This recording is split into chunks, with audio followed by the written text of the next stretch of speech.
Mi nombre es Daniel Ruiz.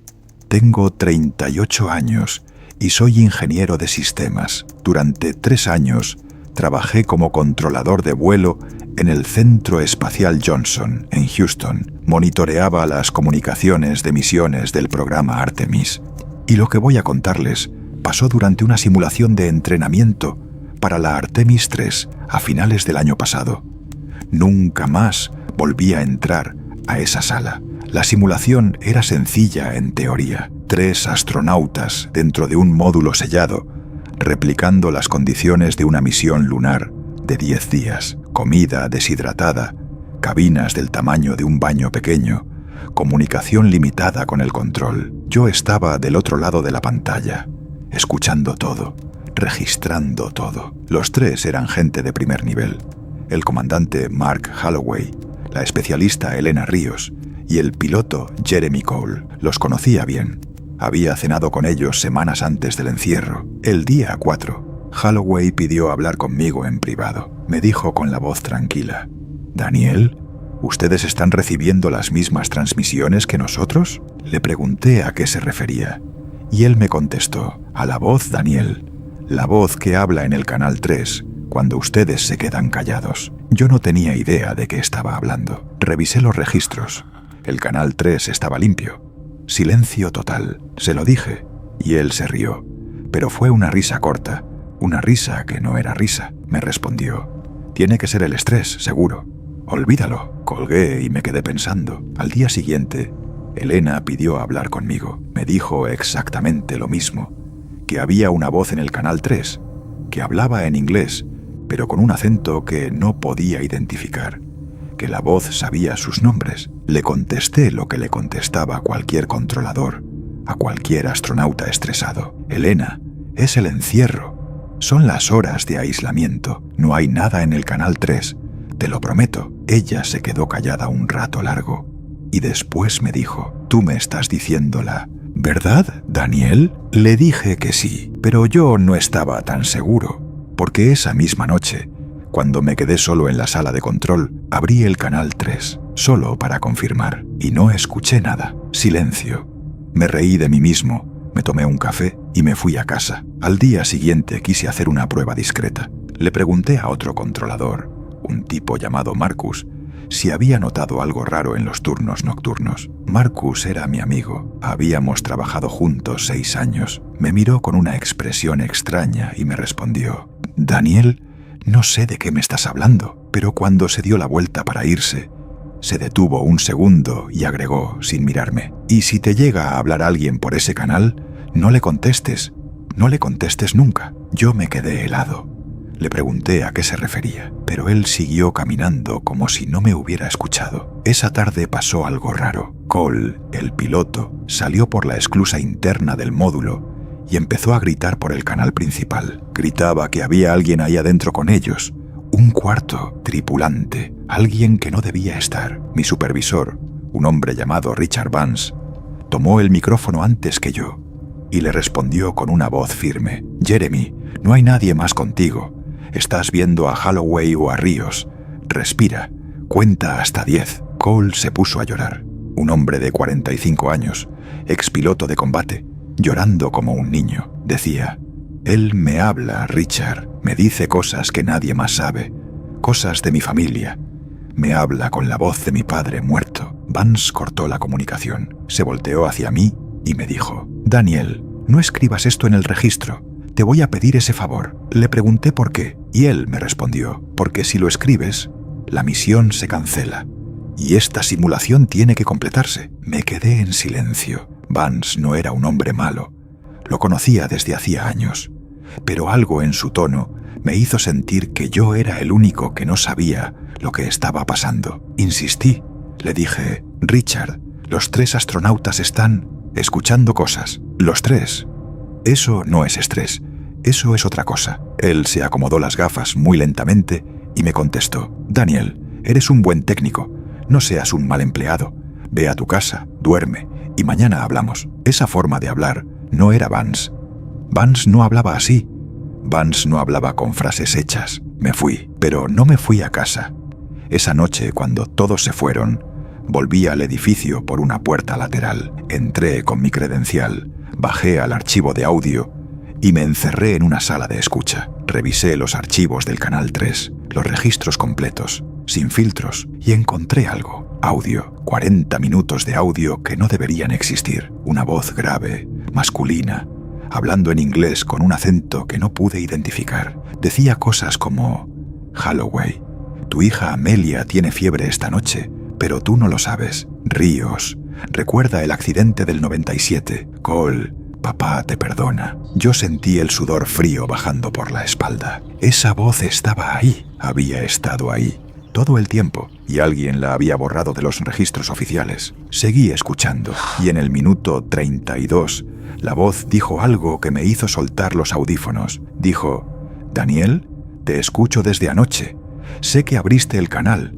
Sé que estás solo. Apagué todo. Me quedé respirando en la oscuridad de la sala durante minutos sin moverme. Estaba grabado. Esa grabación era de hacía 2 días, pero esa voz me hablaba a mí, por mi nombre, por algo que yo había hecho anoche. Fui directo a la oficina de Vance. Estaba cerrada con llave.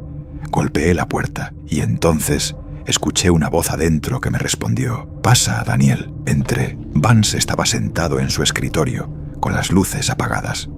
Me miró y me dijo: «¿Escuchaste algo que no debías?». Yo le contesté que sí, que había una voz en el Canal 3 y que él lo sabía. Se puso de pie lentamente, caminó hacia mí y me susurró: «Esa voz lleva ahí desde la Artemis II, Daniel, y nadie sabe de dónde viene. Lo único que sabemos es que nos escucha, que nos conoce, y que si los astronautas la escuchan por más de 10 días seguidos, empiezan a hacer cosas». Le pregunté qué tipo de cosas, y él me respondió con una sonrisa que no era una sonrisa. Cosas que no puedes explicar después. Cosas como lo que le pasó al astronauta anterior de esta simulación. Le pregunté de qué astronauta anterior estaba hablando. La simulación actual era la primera de su tipo. Vance negó con la cabeza despacio y me dijo: «Daniel, esta no es la primera. Es la 7ª. Las 6 anteriores las borramos del registro oficial. Y ahora tú también estás en el registro». Escuché entonces por el parlante pequeño de la oficina de Vance el clic del Canal 3 abriéndose solo, y la voz grave dijo mi nombre 2 veces, despacio. Salí corriendo de esa oficina. Bajé por las escaleras porque no me atrevía a esperar el ascensor. Llegué al estacionamiento con el corazón saliéndoseme por la boca. Al día siguiente presenté mi renuncia sin explicaciones. Nunca más volví al Centro Espacial Johnson. La simulación se completó. Los 3 astronautas salieron del módulo el día 10. Sonrieron para las cámaras. Dieron entrevistas normales, pero algo había cambiado en ellos. Holloway pidió el retiro anticipado 3 meses después. Ríos empezó a tener episodios de pérdida de memoria que la NASA clasificó como fatiga operacional. Cole fue el peor. Se quitó la vida en marzo de este año. La nota que dejó decía una sola frase: «Ya no me deja dormir». Yo me mudé a otro estado. Cambié de número de teléfono 2 veces. Trabajo ahora como consultor independiente de sistemas, lejos del programa espacial. Por mucho tiempo pensé que lo había dejado atrás, pero hace algunas semanas empecé a recibir llamadas en la madrugada. Número desconocido, siempre silencio del otro lado. Silencio y una respiración muy débil. Yo colgaba sin decir nada, hasta la llamada de anoche. Anoche, antes de colgar, escuché la voz grave del otro lado. Me dijo solo 6 palabras. Dijo: «Daniel, ya no queda mucho tiempo». Y después agregó la fecha exacta del cumpleaños de mi hija. Mi hija tiene 4 años. Nadie fuera de mi familia sabe cuándo nació. Nadie. Hoy no dormí. Mañana tampoco voy a dormir. Si llegaste hasta acá y ya se te erizó la piel, dale suscribir y quédate. Lo que pasó en la segunda historia es peor, mucho peor.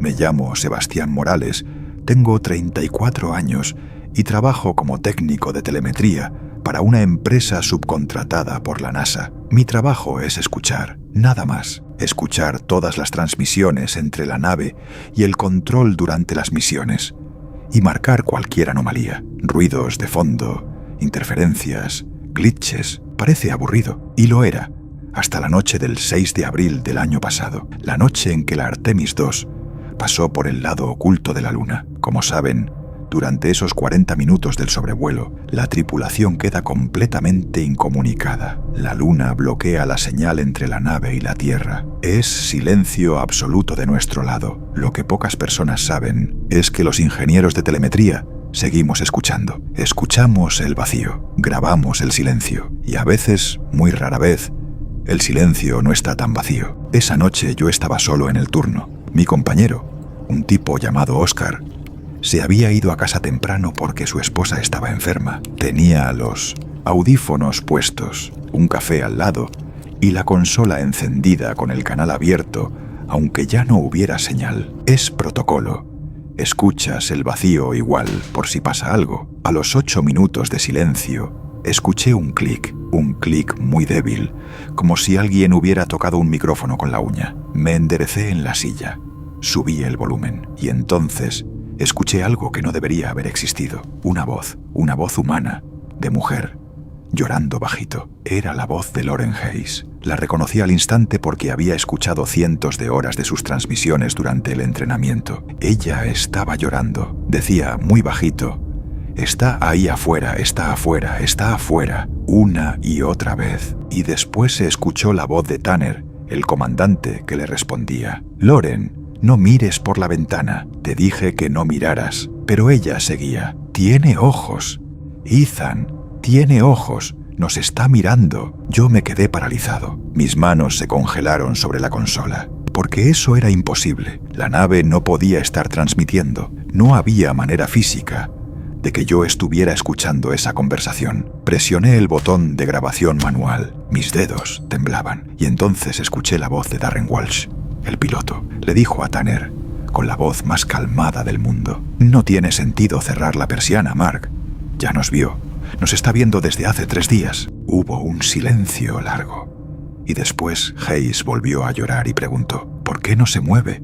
¿Por qué solo nos mira?» Y Clark, el cuarto tripulante, respondió algo que me heló la sangre. Dijo: «Porque cree que somos interesantes, Lauren». Nada más que eso. La conversación siguió. Hayes preguntó entre llantos: «¿Y cuándo lleguemos a la Tierra?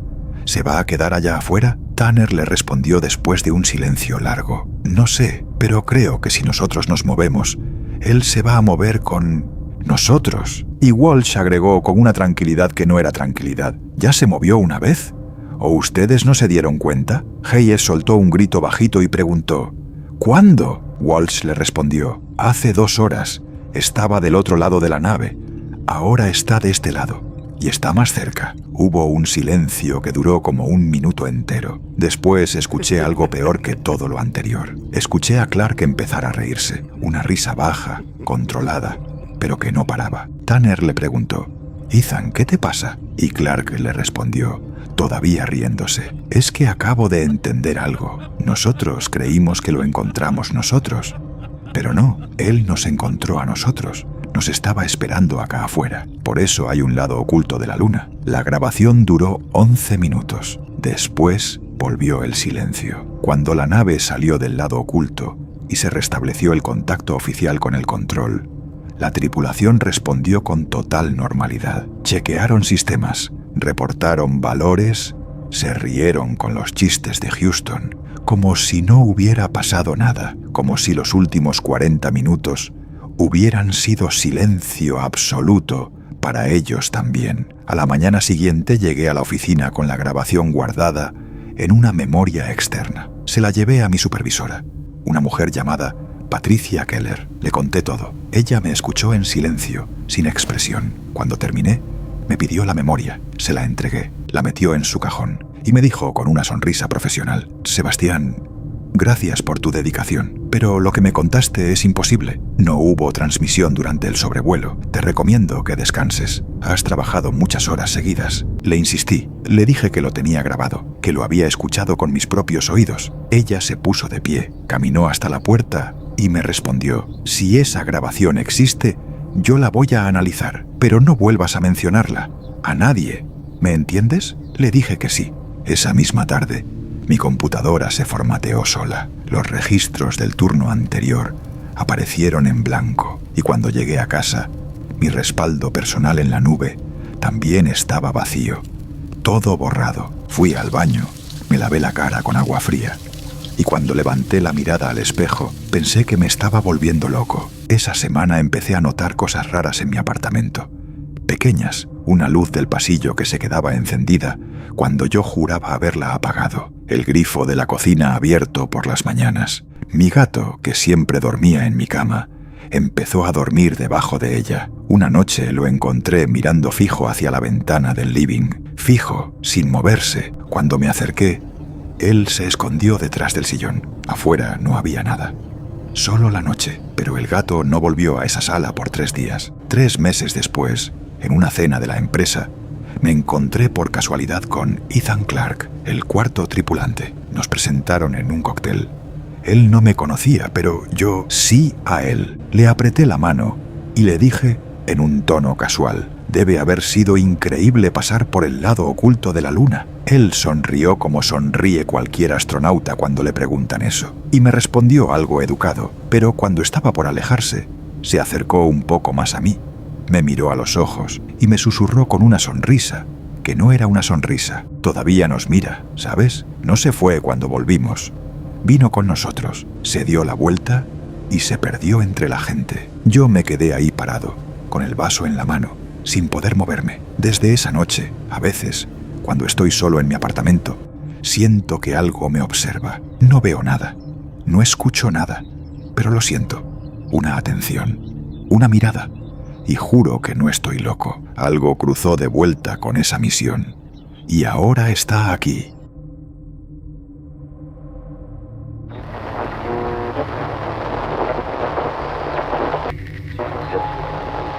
Me llamo Andrea Vélez, tengo 29 años y soy astronauta de la Agencia Espacial Mexicana, en colaboración con la NASA. Fui seleccionada para una misión de entrenamiento de larga duración en una instalación análoga en el desierto de Arizona. Es una réplica exacta de una estación lunar de la Artemis, sellada, sin comunicación con el exterior durante periodos prolongados, con oxígeno limitado y protocolos idénticos a una misión real. La idea era simular 14 días de aislamiento.